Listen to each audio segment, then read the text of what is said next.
I just finished playing LEGO Star Wars The Skywalker Saga, and now I'm gonna talk about it. LEGO Star Wars The Skywalker Saga is the most recent LEGO game and one of the biggest LEGO games to ever come out. But anyway, let's get to it. There are almost 400 characters to play as in this game with many different abilities. A new thing introduced were the character classes, which can be upgraded to give different classes and characters new abilities. I think this is a cool new feature that adds some different gameplay, but through the entire story I only upgraded the core upgrades. This game doesn't include a character customizer, which is a shame because pretty much every LEGO game before this has included it. I personally don't care too much because I never used the character customizer, but I can see why people who did use it are not happy that it's gone. Unlike past LEGO games that were based on movies, instead of taking the dialogue straight from the movies, all of the dialogue in this game is newly recorded, which I think is much better. I think the audio sounds better and they can add new dialogue without it sounding much different. Also, a lot of the characters are played by their Clone Wars voice actors, so it's really cool to hear classic lines with those actors.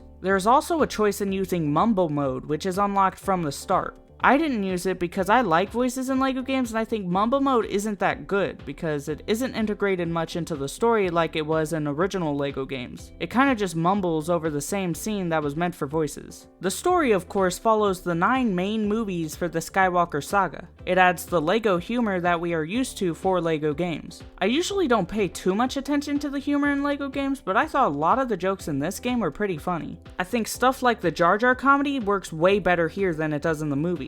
And the humor pokes fun at all of the movies. Now let's talk about the levels. There are 5 main levels for each movie, but a lot of the story is played in between the levels. I thought some of the movies felt a little rushed, and also some of the choices for levels were a bit strange, like the first actual level of The Phantom Menace was the underwater part where you fight the fish, and I just thought that was a weird choice for a level. Also, it felt a little short. I started to really get into the game at the end of episode 2 with the Count Dooku fight and the beginning of episode 3. The best levels in the game for me were the original trilogy levels. They felt more like full levels and felt less rushed. My least favorite levels were some of the vehicle levels. The main one I had a problem with was the hunt for Jango. I just had a hard time finding Jango most of the time and trying to hit him. I got kind of annoyed with it. For the most part though, I thought the levels weren't too annoying and I had a fun time with them. The gameplay is different from any other LEGO game. They really innovated and changed a lot and I think most of it's for the better. The combat is a main part where you actually have different moves instead of just mashing one button. It's still pretty easy, but it makes it a little more fun. The lightsaber combat has a few moves and you can actually throw your lightsaber, which is pretty cool.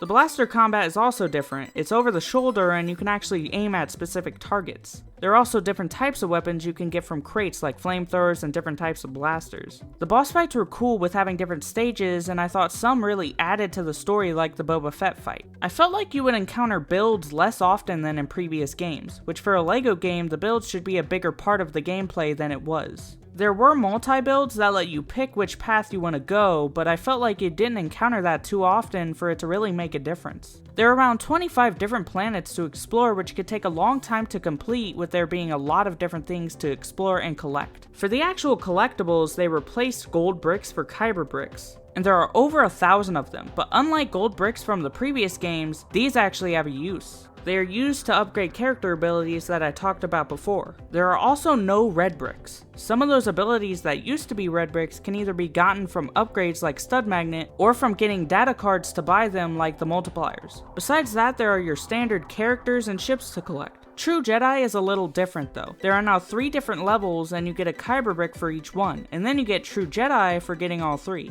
Mini kits are also back, but there are only 5 for each level, but each level also has 3 challenges you need to complete. Overall, LEGO Star Wars The Skywalker Saga improves a lot from previous LEGO games. I think the gameplay is a lot better, but some of the actual missions could have been a little better. I think this isn't my favorite LEGO game, but it's probably my favorite LEGO Star Wars game. But anyway, that's all I have to say. See you next time, goodbye.